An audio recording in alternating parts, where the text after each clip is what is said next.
So No. I'd like you to lay out the case as to what UBS is and why is it better than UBI?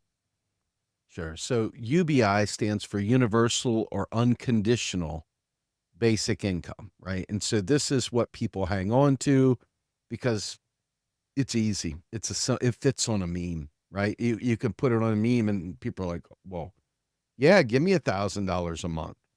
No problem. That sounds great. I'd like to have $1,000 extra a month in my pocket. Who wouldn't, right? But the point of a UBI is I'm providing you with a tax credit. Remember when I described what money is as a creature of the state, that the dollar is a tax credit that the US government uses so that it can ask for those taxes back by making you you have to do something to get the tax. And that's the engine of the economy. It's not the money that they collect, but the obligation that you do. So by them giving you just money, just giving you random money, it fundamentally violates the whole purpose of the tax credit, right? The tax credit is a coercive force intended to allow the government to provision itself, quite frankly. And back in the day, the king would come to some dude sitting on the side of the road and say, "Hey, yo, I'd like you to build me an aqueduct." And the guy's like, I'm good, man. I think I'm going to keep plucking potatoes and maybe go fishing, spend some time with my kids, whatever." And the king's like, "Ah, good point." And the king's like, "Well, how about I put a tax on your house? Um, would you do it then?" And it's like, "Oh, where am I going to get the thing to pay the tax?" And he's like, "Ah, good point." He goes, "These gold coins with my little face on it here, you can get 10 of those by building me an aqueduct, and that'll cover the tax on your house." They called it a hut tax. And Matt Forstater wrote some great papers on this. You can look it up. It was in Africa in particular. It was one of the ways that they did it, but everywhere. This has kind of been the way that the sovereign, kings and monarchies and so forth, they would spend their coins, their gold coins, into existence. And people didn't have any need for the gold coin with the king's face on it, so they institute a tax. And the king would get his money back, but it would allow them to do whatever it was that the king wanted them to do. And so in the case of the UBI, you're giving people money, but there's a whole bunch of other things that are going on there, right? So businesses, primary driver of all businesses is to maximize shareholder value, to limit wages and to limit expenses in general and provide the most return on investment to shareholders. And so with that in mind, when they know that you get a bump in pay, and we could see this in spades during the pandemic, right? We had our supply chains crash around us. We had ultimately people were given money to stay home, to not go back to work, to avoid being super spreaders or whatever was the motivation. And ultimately, businesses saw that people had money and they knew they had additional money because they weren't driving on the roads. They weren't having to go into the office. They weren't having to do whatever. And so businesses, and Isabella Weber, who's a economist, I strongly recommend reading her work on inflation, documented extensively that most of the inflation we experience, save for some minor spikes from supply chains breaking down and fuel cost increases, etc. What she ended up saying is that most of this was what they call seller's inflation, aka greedflation, which was corporations arbitrarily raising prices, and some of them had 800 and 900% profit. That's ridiculous. That's insane. But they could do it. And this is what generated most of the inflation. So, hypothetically, everybody gets an extra $1,000 a month. What does the capitalist do? What does the business owner do? They know that there's a certain amount of fluff floating out there in the world. And so they raise prices until they can soak up that extra, that surplus, if you will, surplus in people's bank accounts. They try and maximize the amount of that disposable income coming back to their coffers. So without having a price anchor, something to lay prices down to maintain that, and the Federal Reserve has a dual mandate, full employment and price stability, they try to manage that through interest rates and so forth. So now all of a sudden you've set in a new thing. So in order for the Federal Reserve to maintain price stability, they have one tool in their mind, that's raise interest rates, because that's the only tool they really have, is to raise interest rates. So they raise interest rates, and what does that do? That raises the cost of credit, which by extension is inflationary. And so then what happens? People that have money get additional money through the interest income channel. So the rich become richer as a result of this massive transference.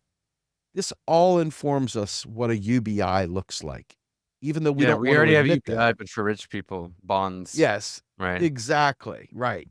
So if we look at UBI in a kind of modern sense, we already kind of have one in the United States, talking purely of the US. I'm sure Canada has something similar to this in Social Security. They've convinced us that we're paying into Social Security, that it's our money coming back to us, which is not true. As much as a fun, exciting story that may feel to tell our kids, it's not real. It was a lie that FDR told to get everyone to believe that they had skin in the game to create this. But ultimately, Social Security is a de facto UBI. It's the difference is it's a BI because it's conditional. It's conditional based on certain requirements that you meet, whether it be age, survivor benefits, disability, a host of things. Social Security plays into that. So we kind of already have a lot of those quote unquote conditions that people typically, well, what if I'm disabled? Well, there's Social Security there. It's not enough. Yeah, well, that's the problem. The reason it's not going up is because they've convinced you that it's your tax dollar paying for UBI, paying for your Social Security, et cetera. And so naturally, they're trying to find ways to get more tax dollars from the rich to pay for the stuff. And it's just not so. But it's all part of the lie. It's all part of the monetary lie that we've grown to believe. And it's also in part why folks that are capitalists like UBI a lot, because Milton Friedman's kind of belief system said the only problem with capitalism was we need more of it. And so by helicopter money, dropping money on people, they're going to spend that money. So that is going to be one person's spending is another person's income. So they figured, hey, this is a great way to grease up the skids for capitalism, right? But it doesn't take into account people, gig workers, working for pennies on the dollar and being subsidized with their UBI. Instead of letting companies off the hook for not paying a fair living wage and skimming all that off for corporate bonuses, stock buybacks, you name it, an MMTer would probably tell you point blank that we want to make sure that they're paying a living wage, that they are paying a wage commensurate. And so this is why they would bring a job guarantee as opposed to a UBI, because a job guarantee does something that UBI could never do, and that is monopolize hours. You can only be in one place at the one time. So if I'm working 40 hours a week at my job guarantee job, you can't subsidize a shit wage over there at Walmart via your UBI. And I can't just jack up wage prices of things, because ultimately the UBI would allow them to have that free extra money and work and stuff. And so they assume that everybody will have more money, so they just jack prices up. There is no price anchor. Job guarantee, which would be part of UBS, which would be part of that structural eco-socialist worldview, is that it does provide a price anchor. It's the job anchor. It's the job standard, the employment standard, if you will. We're de facto kind of pegging the currency. And I don't really like that, but in effect, it is a peg of sorts to labor. We're saying a unit of labor now, and this should appeal to Marxists in many ways, is that we're now defining what a unit of labor is. We're defining for all what that minimum, I don't even want to call it wage, because it's more than that. It's a benefit package, the universal benefit package, the base case for all employment. And by doing that, now all of a sudden, all those companies have to meet or beat the job guarantee wage, which is not make work. It's not dig a hole, fill a hole. It's not working for the man kind of thing. It's literally socially valuable work that we, the people in our local communities, would decide. We decide what we want to compensate. Do we want to have people play chess with people in elderly homes? Do we want to have people teach guitar lessons in the community? Do we want to have them teach swim lessons or whatever? Bottom line is that anything that we want done can be funded in full by the federal government, paid for and administered at the local government, giving rise to local democracy. And I call it a democracy enhancer, right? But without these sorts of things, if you just go with the UBI, you have no tether to anything. You're not guaranteed anything extra. In fact, you could find yourself even in worse shape because of price hikes and the inflationary pressures that come from that seller's inflation that I described Isabella Weber doing her work on. So this all backs us up to UBS. UBS, we're providing universal basic services. And this is part of that eco-socialist framework that people like Jason Hickel have written extensively on. If you really want to learn about universal basic services, guys like Jason Hickel provide a very, very great framework for what sustainability looks like and what these kinds of public purpose type jobs, green, mind you, the job guarantee is not a green job. A job guarantee is just a base case for all employment, for kind of like as opposed to an unemployed buffer stock of labor, you're providing an employed buffer stock of labor for the work that needs to be done by the state. But when you think about it, so much of the waste and the climate crisis that we're facing right now comes from all this competition and advertising and layers upon layers of capitalism, all these different services picked apart and skimmed off of. I mean, even payment systems, for crying out loud. Things like PayPal and all this stuff, these middlemen that have layered in all the way across. Universal basic services eliminates a lot of that. If you have, for example, we have no healthcare in the United States. It's trash. It's horrible. And there's 100 layers of denial services stacked on top of your insurance. There's 100 ways that they a la carte you to the point of bankruptcy. So the United States doesn't have any of these things. So it's hard for people to get their head wrapped around. They think, oh, you're just going to become dependent on the government. Well, you already are dependent on the government. The government has created the rules and regulations, the markets, and all the things in the government that regulates the whole enchilada. You're already dependent on what they've put together. If they make a change to it, your life will change because you will ultimately be a part of this system. It's just inevitable. It is part of a larger machine that you can't really escape. There's not really the prairie anymore. There's no unexplored areas other than maybe the Marianas Trench. So ultimately, you've got to have services to be able to survive in this country. And what the UBS would do is provide those services to you at no or low cost. And the no cost version, for the sake of this conversation, allows that the government would create these things, create high-speed rail, create mass transit, create sustainable green cities, create renewable energy and so forth, create the very conditions by which we could live without ever getting a bill to see, hey, I got to pay for this thing. So in many ways, it takes money out of the equation. It literally, the government makes payments to those entities, those people that are providing the services. But you, the person, are not required to pay it. The government's paying it directly, so you don't see that cost. The good news about that is the government can pay any price it needs to pay, and it can also set the price as the monopoly issuer of the currency. On the flip side, though, for if you were to try and do these things with UBI, what you would be stuck with is you have to negotiate on your own. You have to find the services on your own. You have to pay for the services. And if you run out of cash from your UBI, you're shit out of luck. Okay. With the other side, the government is creating the industries. It is literally funding those industries. It's funding the people working in those industries and ensuring that everyone has access.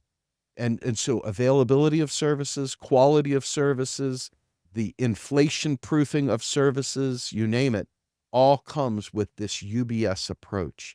And the sky's the, we're not talking about burlap clothing and gray and drab and no color and life is boring. We're talking about literally providing premium living conditions for all, providing housing for all, providing internet, making things, reclaiming the privatization and reclaiming them and becoming more nationalized and becoming universal national services for all, part of the public commons.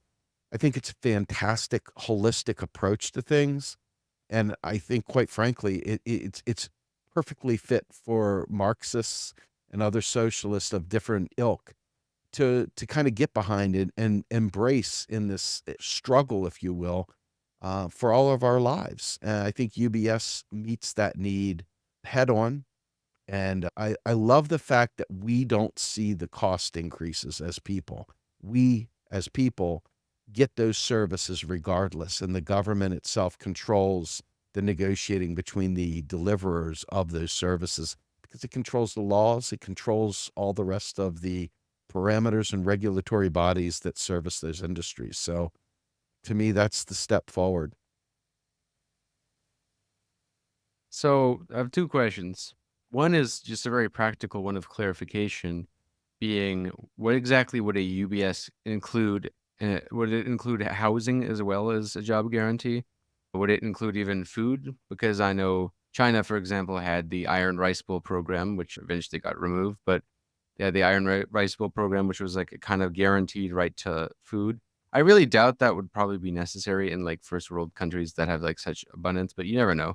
How is like so? What would be included in UBS in your view? Uh, because like would the right to affordable housing be included there? Because that would be a very big one for sure, and I think that's the when you would start getting into the territory of basically socialism at that point. Yes. And I yeah, think of it like this, Tony. I want education, you to think of healthcare. yeah, all it really comes down to what do we want, right? Like, I don't want to be at the mercy of a capitalist for a universal basic need, right? A universal basic need, I don't wanna be at the mercy of a capitalist for. I don't wanna be at the mercy of someone whose primary purpose is to maximize shareholder value. I don't wanna be at the mercy of supply and demand based on some cost benefit model that some company puts out there for their return on investment. My father died of a very unique disease called progressive supranuclear palsy. It's got such a tiny footprint of people that will die from it or ever have it that will never be profitable to cure. It'll never be profitable to solve, and so they won't, not unless we fully invest R&D at a national level, make patents and protections and things like that a thing of the past, and really make them part of the public purpose, the public comments. So the things that you and I would want in there, I think it's as important that we as people discuss those things. I mean, I can come up with, I mean, Jason Hickel, look at it, go out there and look for his writings. He's got some great stuff about the double purpose of, or the double mission, I think is, I believe it's double mission of eco socialism. And universal basic services is one of those key cogs. Trying to look it up here while we're talking. And the power of decommodifying, I think is what it calls universal public services, the power of decommodifying survival. This came out in August 2004. I'll give it to you and you can put it in the show notes if you like. But ultimately, I believe that you're talking about the right to a job.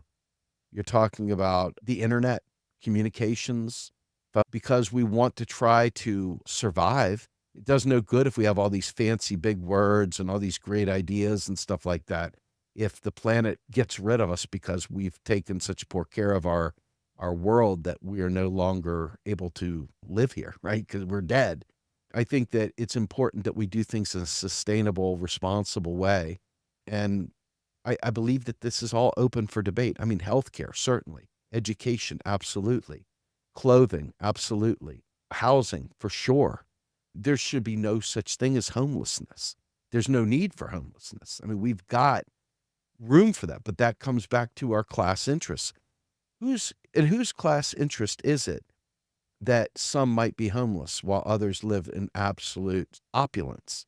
And I think you understand that the way that the rich judge themselves is by the person right below them, by how much they've acquired and where they fit in the pecking order and so forth. And you see the very rich, what do they miss? They miss the ability to be gods. They want to be in control.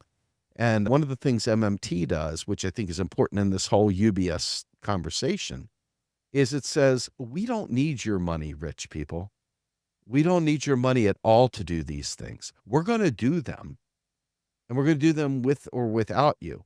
And on the backside, not tied to this, we're going to do it without you thing, we're going to tax the hell out of you because you're too damn rich and you're buying up our democracies and you're not actually contributing, but you're actually contributing in the wrong way to the carbon footprint, to destroying society. And we're going to fix that too. But I think the point of this is that an MMT lens allows us to understand that the state, as long as there are real resources available, as long as there is labor that can be contributed, as long as there are goods and services and production ready, we can achieve whatever we want to achieve. It's not an issue of where do we find the money? And there's a documentary out now that talks about finding the money. But I would strongly say that it doesn't matter where the money comes from because we literally create the money. We don't print it, we spend it into existence, like I said in the beginning. But we have unlimited amount of money. It's just like we have unlimited inches and pounds in the world. So we have unlimited money as well, unlimited ability to measure credit relationships, unlimited ability to put these tokens out, just like air miles or whatever. With air miles, they can print 1,000,000 air miles, but if they only have 30 seats to distribute, that's going to be a real problem. And guess what? It's going to cost a lot of air miles to land one of those seats, and it's going to drive up scarcity and costs and so forth. So within a universal basic services approach, we just need to make sure whatever we're saying, like, for example, in the United States, there's a big push for Medicare for all, which would probably be considered one of these universal basic services, even though I don't like it. I'd rather have just a national health service and be done with it. But in that case, though, if you give everyone, suddenly you give everyone access to healthcare on demand, whatever you need, however you need it, you sure as hell better have put together the plan to make sure you have the resources. Do you have enough doctors? Do you have enough nurses? Do you have enough phlebotomists? Do you have enough gurneys and whatever? All the different aspects. Do you have enough clinics to provide services? How do people get those services? Do you have enough of whatever it is?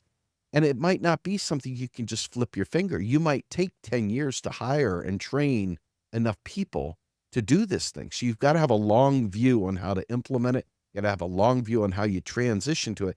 And most of the bills you see, most of the quote unquote policy space you see out there never takes into consideration what it will take to acquire and to build out the structure, the infrastructure, the ability to provide these services. And so what ends up happening? They're mostly starved out by underfunding. They're completely not considered on how to staff and how to build the real resources. So invariably you get poor service. And so people see these poor services and in their head, they say, why the hell would I want government anything? It's crap. They do horrible work, but that's by design. They want it to be starved. They want it to be like, there you go. You want a government in it, and look at government screwing it up again. But in reality, it's a function of austerity. It's a function of saying we don't have the money. It's a function of saying we can't do those things. And and we can do them very well.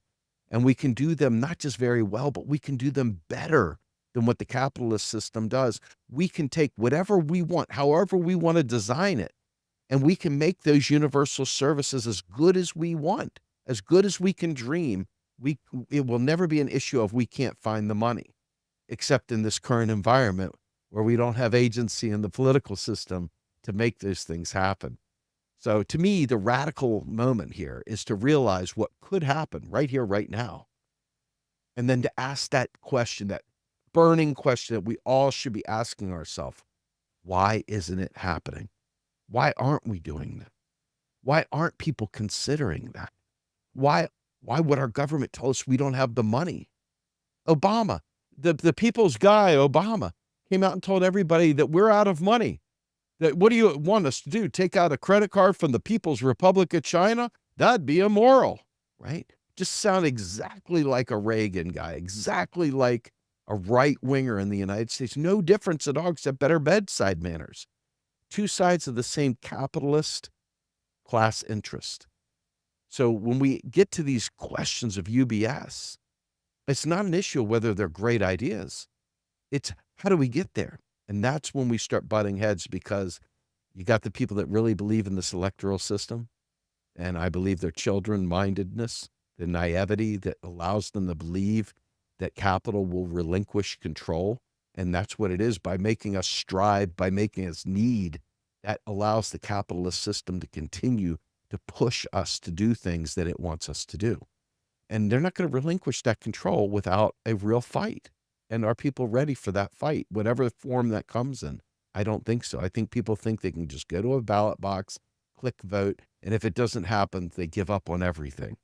And I think that that's part of the problem. And that's part of why I feel it's important to bust the bubble of electoralism, because this very concept of UBS will never be possible until we get through that process of recognizing the limits of this, what I consider to be placebo oligarch Olympics voting.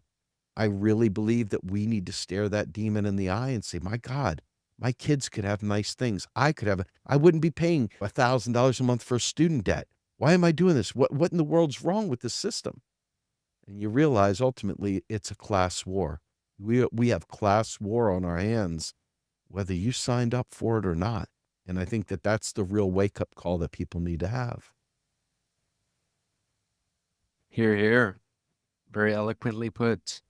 One objection people will give to the job guarantee, more specifically, in contrast to the universal basic income, people will say, well, I just want to be alone with my art. I want to do art. I want to do some non-conventional career. I don't want to I want to be post-work. So there's these whole post-work crowd.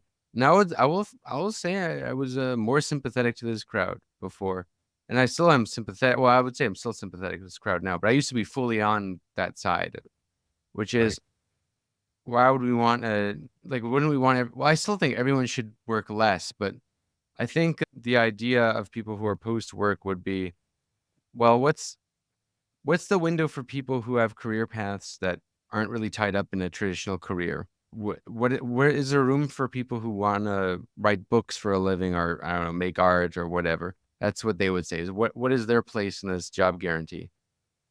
It whatever, that's the point. It could do all of those things. It can literally, I mean, we could theoretically, it's all theory, right? Every bit of what we're saying is practical. We could do it, but it's theoretical in that we're not doing it, right?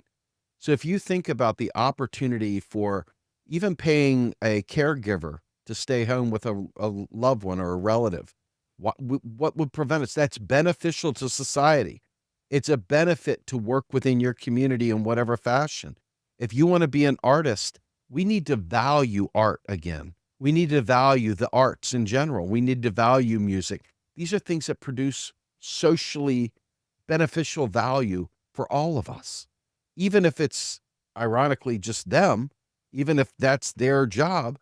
Ultimately, it benefits all of society. And if it's not your cup of tea, it's okay because it's somebody else's cup of tea. So to me, I think that all of these ideas of artists and musicians and I'm disabled or whatever, the post work mindedness, you're still dealing with a very different situation where you are able to achieve the things that you want through a job guarantee that would be federally funded, locally administered. And in whatever fashion that that shows up, right? One of the things that I find interesting is that when you look at work in general, there's nothing stopping an artist from selling their art and making money. There's nothing preventing that at all. And most of the UBI schemes that you see out there are like $1,000 a month. Even if it was $2,000 a month, that still wouldn't be enough to really make a dent when you understand the way that capital operates and absorbs up all that extra money. It knows they literally have AI out there to this day that can crawl around, find out what the average disposable income is, and adjust their prices for them automatically. I was just reading this the other day, software packages that companies deploy that automatically adjust their price points based on criteria that they give. And so people need to understand that there's even with a job guarantee, there's nothing preventing you from being an artist and selling your art or doing whatever. What we're talking about here is in the absence of a job. And let's be fair, most people when they go to jail, God, I'd love to get rid of cops. I'd love to get rid of jails. I would love to move to a totally different abolitionist perspective of society and providing for the social needs of all people, right? But within that space, right here, right now, people are released from jail and they have a work requirement. And a lot of jobs won't hire you if you have a record. But a job guarantee immediately allows for the reintegration of felons and other people that have been imprisoned, rightly or wrongly, or whatever. And again, I come on the abolition side, so it's hard to talk about like, hey, but it's important to understand that these are tools of capital to penalize these people, to bring about these kind of good people, bad people, you win, you lose, meritocracy kind of thing. And by eliminating that through a federal job guarantee, the people that want a job can have a job.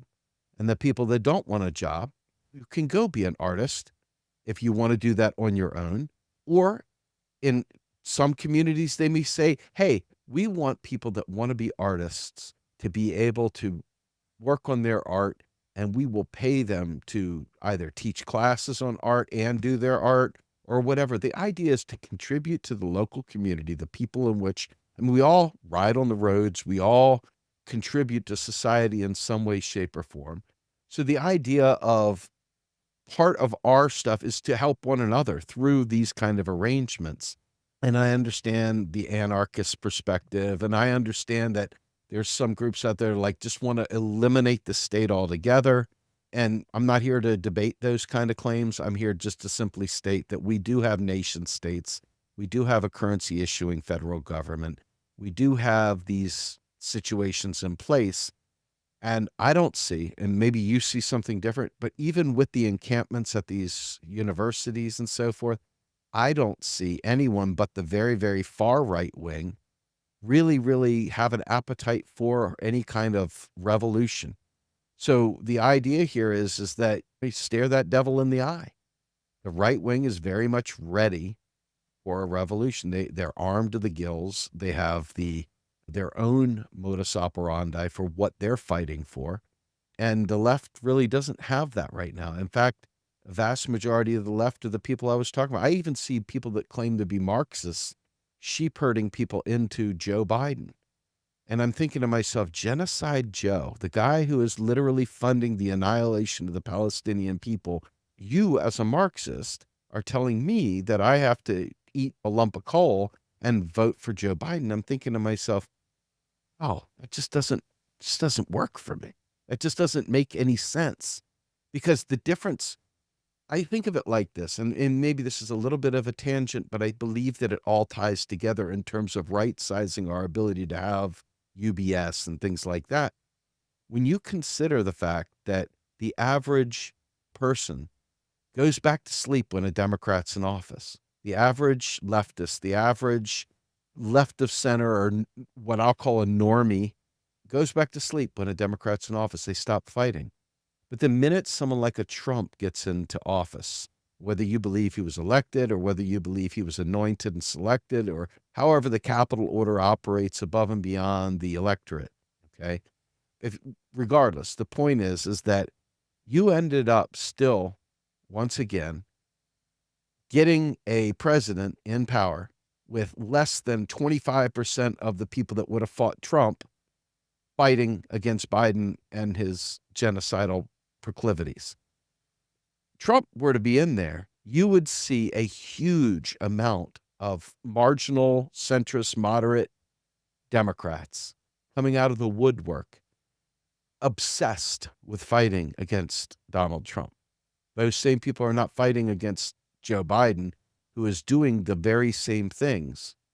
I mean, if you look at what happened in East Palestine, Ohio, the train derailment of Norfolk Southern, and you look at the hands-off approach and the laissez-faire approach to dealing with that horrible, horrible disaster, the federal government could have made every last one of those people whole, could have bought every one of their homes, moved them away like it was a mini Chernobyl, given them health care for life and not even flinched, not even thought about it. But instead, they leave it in the hands of capital to deal with and lawyers and stuff like that.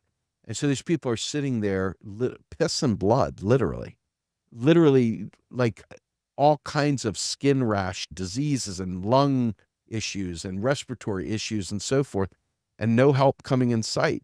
And that's a Democrat in office, president, Congress at the time, and the anointed people of the different institutions, like Pete Buttigieg, of the transportation secretary. And they did absolutely nothing for those people. So if Trump were to have done that, every last one of those Democrats would have been in the street ready to fight. They would have been taken to the street, etc.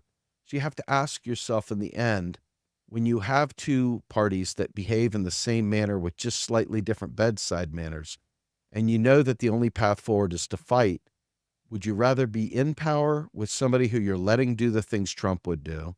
Would you rather be out of power where you at least see everybody willing to fight like hell to stop them? And at this point in time, I think that I would rather not be guilty of supporting genocide and would rather fight against genocide, even if Trump were to do the same thing. That plays right into all the other things we're talking about. Yeah, very contemporary and very necessary there.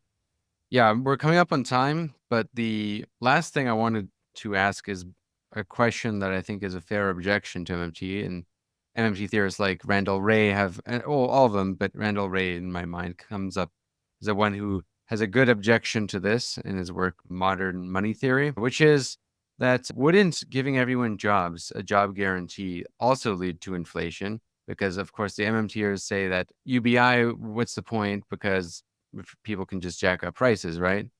And well, a job guarantee, there's been people who oppose this idea, who are mainly on the neoclassical end, who will say, won't that lead to a wage price spiral? They'll say that, or they'll say that the cost of employers having to wage ri- uh, raise the prices, raise the cost of production, wages, in other words, would mean that they would just have to raise prices in order to meet profit margins. To what extent is this true? And how would, if it is true, how would it be prevented? So, first things first, the job guarantee produces a nominal price anchor, right?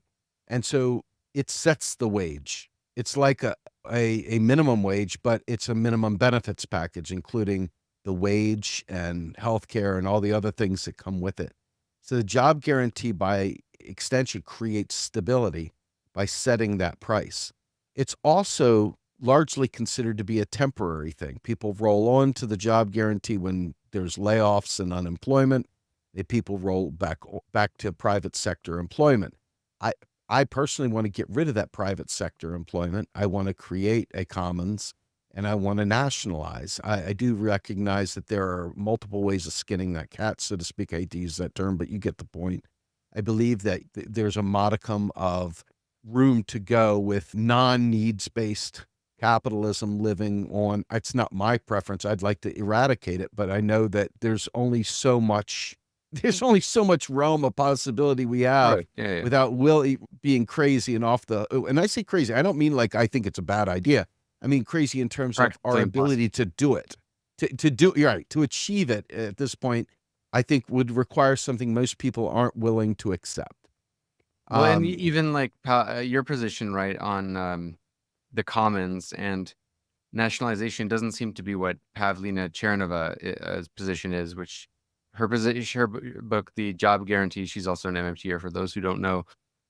She doesn't see the job guarantee as something that replaces the private sector, but something that kind of fills the gaps of the private sector, and in doing so could even help the private sector. Of course, it'll hurt employees, and this is where we'd probably both be critical of her approach that doesn't really account for the class warfare that this would require to even make possible.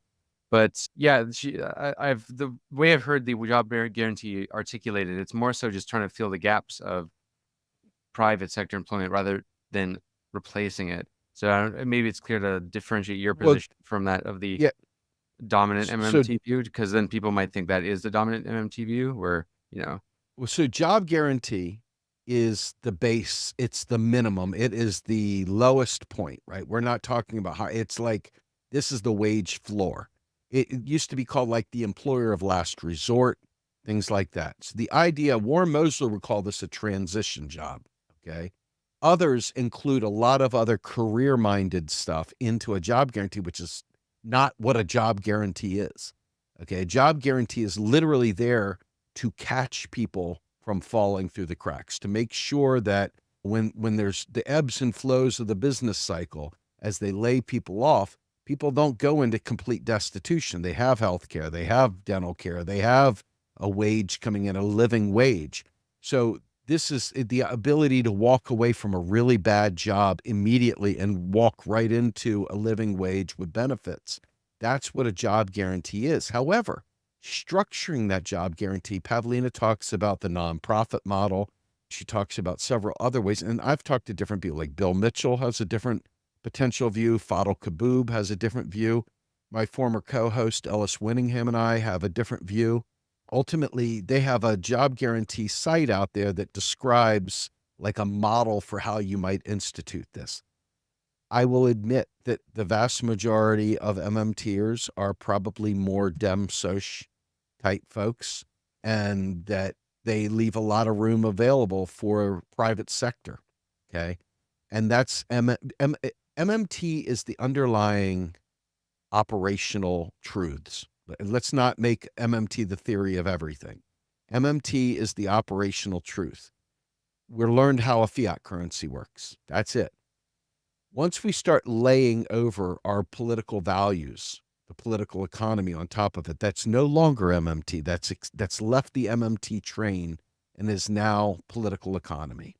And I think that this is the fundamental difference, is that the job guarantee is like the loan policy proposal that MMT is kind of built on, but it's core MMT. And the reason for that, if you think about it, going back to my story of the king issuing the tax to the guy that has to pay it in the coin. Yeah, the idea here is the MMTers are saying, hey, we've created this problem by instituting a tax, which is what drives the currency. Now what we're going to do is we're going to fulfill that promise and complete the loop by providing a way to make sure that at all times you're able to produce something to create money to pay that tax. So the job guarantee is kind of like completing the circuit. It's not the be all end all. What many of us would say, though, is that we can nationalize employment as a whole. We could, in effect, create a situation where these things are owned by the people as opposed to owned by some rich dude. Okay. And we could literally create that public space through public employment. And that would mean that guilds and other type of work, high danger type work, work that requires special knowledge to achieve, things like that, there are career pathing that could occur in this case. Okay. Obviously, that's not the zero money in the economy. We're all equal and we all get the same whatever. This is really more of a pragmatic view of the job guarantee sets the base, sets the bottom, right? So I want to be clear that it's not solving all employment. The job guarantee is meant to be the base case, the base, the lowest form, the employer of last resort. And by making it, there's a natural tendency for private sector to lay people off, to fight wages, to cut wages, to cut employees, to look for efficiency and put robotics in and do things to replace labor and offshore and so forth. The job guarantee provides a stopgap to fill that void, but it also provides that could be permanent wage there. It's like if all you need is whatever the living wage is, then that's going to work for you. Now, that said, I do believe that there is a way of making this a multi-tiered system where people can progress and they can have new things and it can be done. But that is exceeding the job guarantee narrative. I want to be clear on that. That I'm starting to get into my model. The way I'd like to see society is not based on some rich guy holding your entire family and life in his fist. And if he doesn't like you that day, he can fire you. And now your world is in complete free fall while he makes more money because he cut an employee off and now he's got more money coming in. But I do believe that there is a lot more openness to standard private sector employment with many. I wouldn't say all, because this is the thing about MMT, it is not political in any way, shape, or form. Though many of the people that are MMT economists would fall into that democratic socialist framework. It happens to be. That's a happenstance, because like you said, Bill Mitchell would call himself a Michael Koleski socialist. He was a Marxist. He learned Marx first. He went through all of that first, and he incorporated that into his writing. And Bill Mitchell took the job guarantee from folks like Michael Koleski, who was a Polish economist and a socialist who came up with the concept of a job guarantee. So I think that right there shows that there's a wide range of political ideologies from MMTers. They're not in lockstep. The only thing that many of us agree on is the operational realities of the way the banking system works and the way that currency is created. Once you get past that, what you would do with it, there's a lot of differing opinions at that point. You cease to have that common thread, and MMT kind of provides that base. If we could all agree that this is how the system works, then when the different factions get together, they would have an honest discussion, because there wouldn't be any lies about affordability or where the money's coming from. We'd all know that. And then it would be like, wow, you want people to starve? You really are kind of an asshole, aren't you? You know what I mean? So it reveals the heart, it reveals your intent, and that's the value overlay over the operational system of MMT.